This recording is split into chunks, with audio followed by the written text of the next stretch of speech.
Assalamualaikum warahmatullahi wabarakatuh.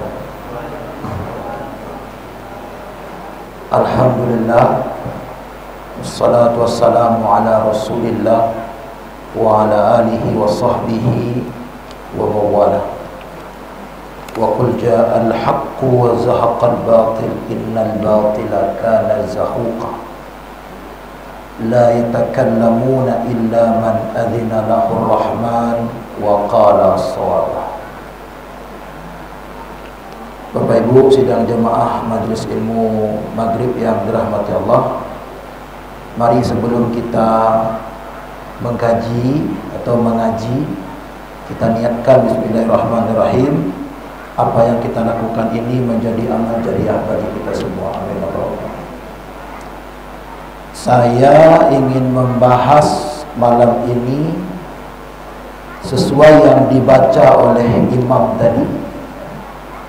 Tadi imam dengan merdu telah mengimami kita pada rakaat pertama.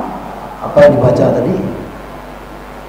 Pada rakaat pertama itu 2 ayat, Al-Baqarah 172 dan Al-Baqarah 173.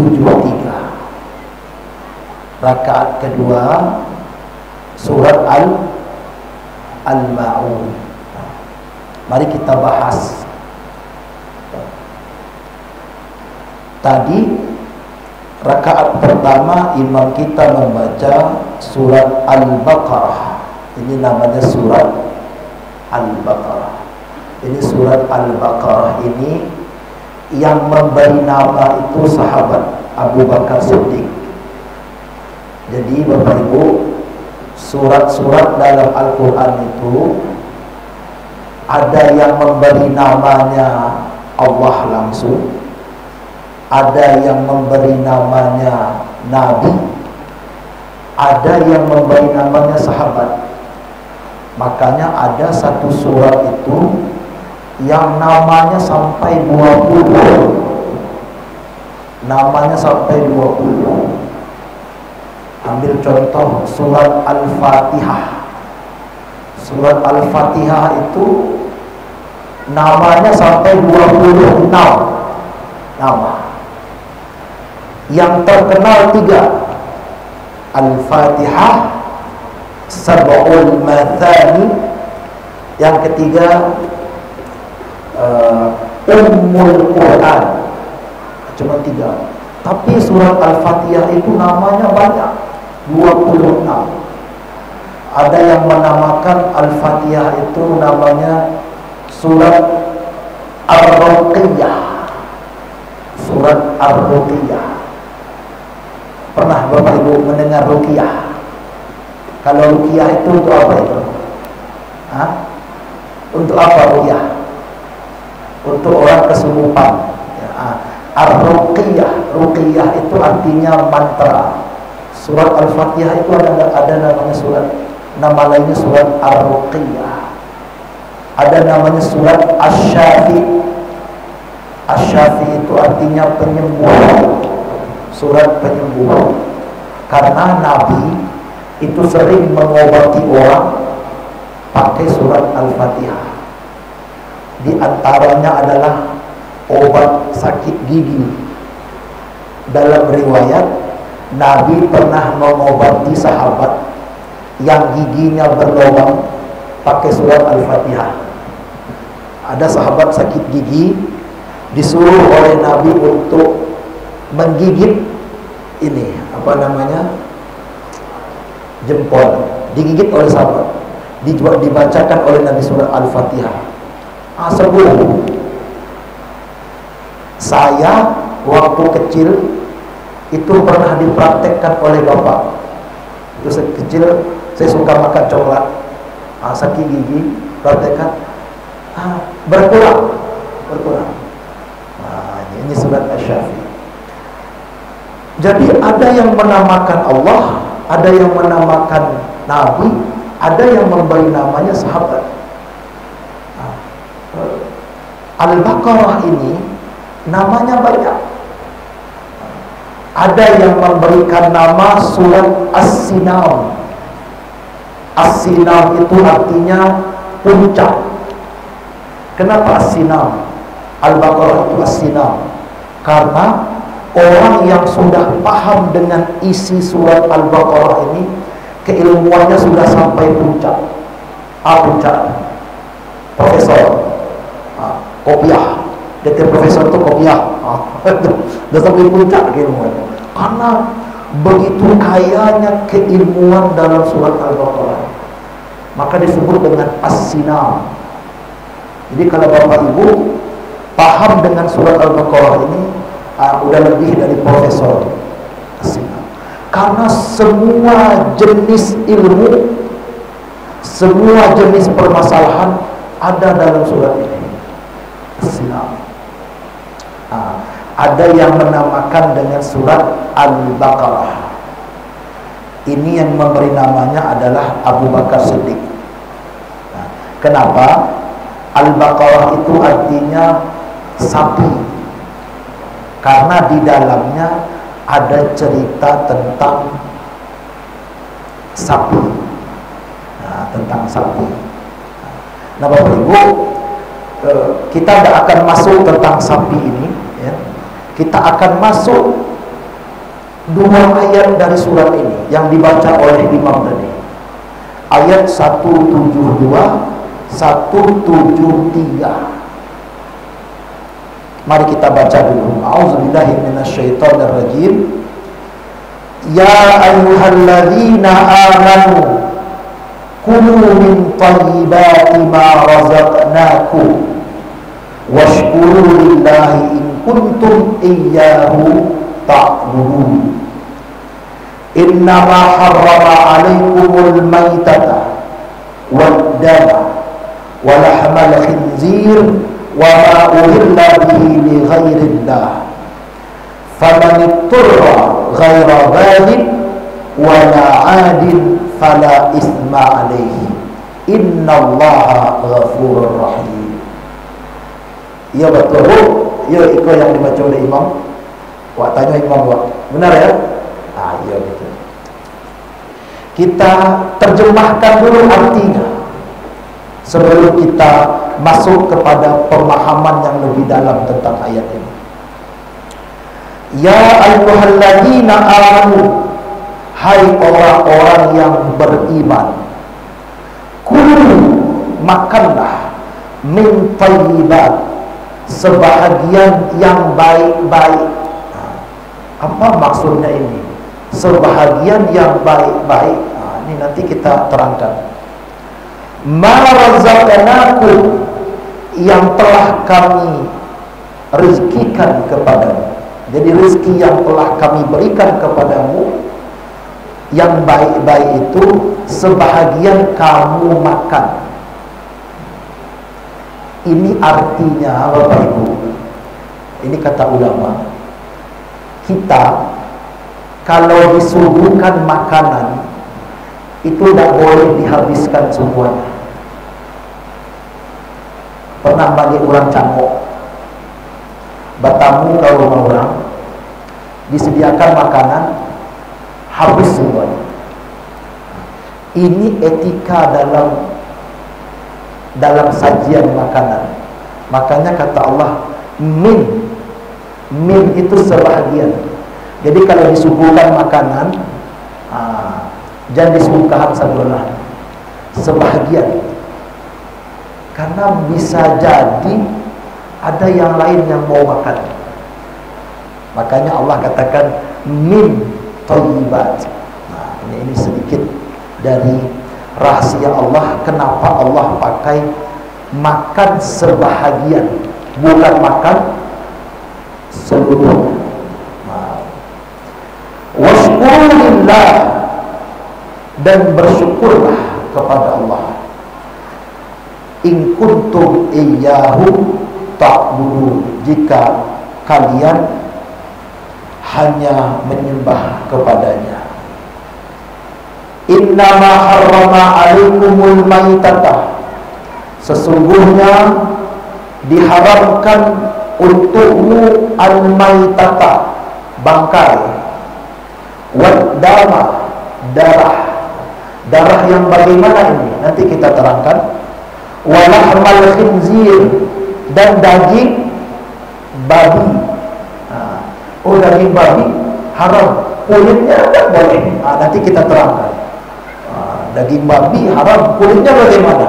Nanti kita terangkan. Walahmal khinzir wa ma uhilla bihi li ghairillah, dan semua yang disembelih tanpa menyebut nama Allah. Jadi empat. Anjing bagaimana? Anjing bagaimana? Haram tak? Kalau kita merujuk kepada Quran, hanya empat ini yang haram. Kalau kita merujuk kepada Quran, makanan yang haram cuma empat: bangkai, darah,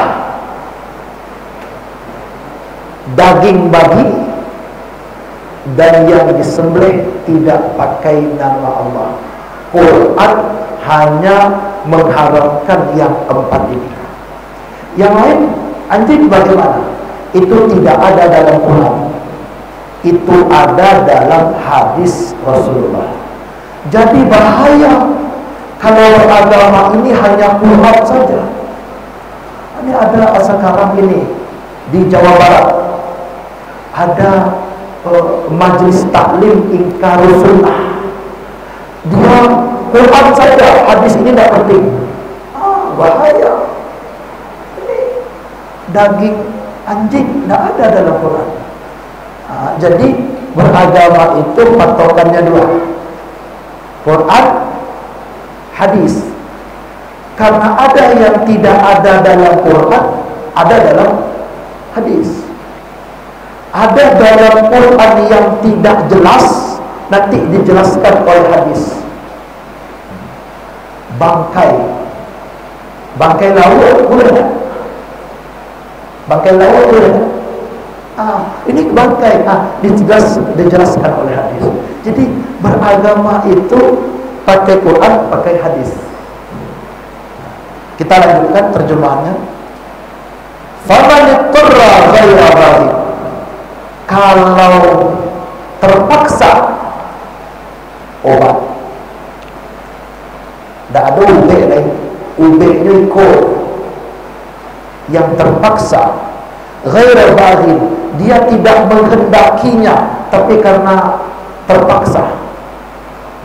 Wala adil, tidak berlebih-lebihan. Ubek makan dari yang babi, tapi 1 sendok saja. Itu akan ini berlebih-lebihan. Yang terpaksa, sedangkan dia tidak suka dan tidak berlebih-lebihan, fala isma alaihi, tidak apa-apa. Innallaha ghafurur rahim, sesungguhnya Allah Maha Pengampun lagi Maha Penyayang. Kenapa kata pengampun disandingkan dengan kata penyayang? Ini nanti kita bahas. Ini terjemahannya. Sekarang kita bahas tafsirnya. Ini saya dosen tafsir, jadi saya pertanggungjawabkan penafsiran ini. Ya. Kita lihat, tafsir itu adalah penjelasan yang lebih dalam. Kalau terjemahan itu cuma alih bahasa, tapi tafsir itu penjelasan yang lebih dalam. Bapak Ibu, kita lihat ayat yang dibaca oleh imam tadi dimulai dengan kata ya ayyuhalladzina amanu, hai orang-orang yang beriman. Saya mau tanya dulu Bapak Ibu, hai orang yang beriman, sama enggak orang beriman dengan orang mukmin? Sama enggak? Orang beriman dengan orang mukmin sama enggak?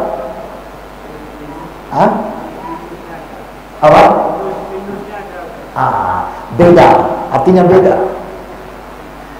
Orang beriman dengan orang mukmin itu kata ulama seperti kita membandingkan antara penyanyi dengan orang bernyanyi. Sama? Beda. Mana rancak suara? Penyanyi atau orang bernyanyi? Kalau penyanyi diseleksi tak? Diseleksi. Bisa masuk Indonesian Idol, bisa masuk di akademik, harus bagus suaranya. Itu penyanyi. Tapi kalau orang bernyanyi bagus suaranya, belum tentu, ya. Yang penting modal PD, ya. Modal PD. Jadi penyanyi bagus suaranya, pasti bagus. Orang bernyanyi belum tentu, kadang bagus, kadang tidak.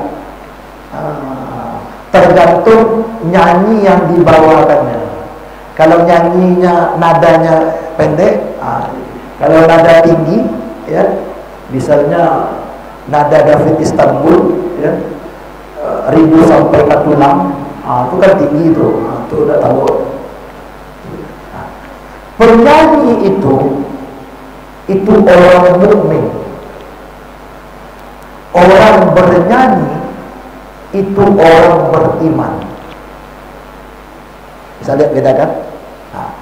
Jadi orang mukmin itu orang yang keimanannya mantap, tidak turun lagi.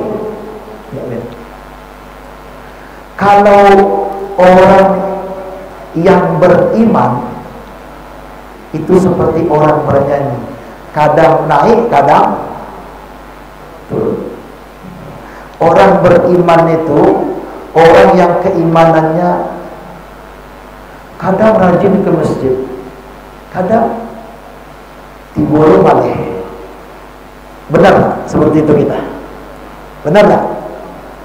Kalau kita seperti itu, kita baru beriman, belum mukmin. Kadang rajin ke masjid, kadang enggak. Kadang sholat subuh jam 4 sudah ke masjid, kadang jam 5:05 baru bangun, apalagi hari hujan, ya. Benar? Ya. Bagi yang seperti itu orang beriman. Imannya kadang naik, kadang turun. Kalau sudah mantap, itu orang mukmin. Coba kita lihat ayat ini. Allah menyapa orang yang beriman. Ibu bapak, orang beriman atau orang mukmin? Jujurlah. Saya orang beriman, belum mukmin. Mukmin itu orang yang sudah level wali, yang sudah wali. Ini sapaan mesra Allah kepada kita. Jadi kalau bapak ibu mendengar dalam Quran, hai orang yang beriman, ya ayyuhallazina amanu, itu sapaan mesra Allah kepada kita. Nah ini imam sudah nikah belum? Sudah nikah belum? Belum ya, nggak bisa. Dia sudah nikah. Kita kalau kadang-kadang menyapa suami ketika sedang marah dengan ketika sedang sayang, sama tak panggilannya? Sama tak? Beda, ya. Nabi begitu. Nabi kalau menyapa Aisyah, memanggil Aisyah istrinya, sedang marah dengan sedang sayang, itu beda.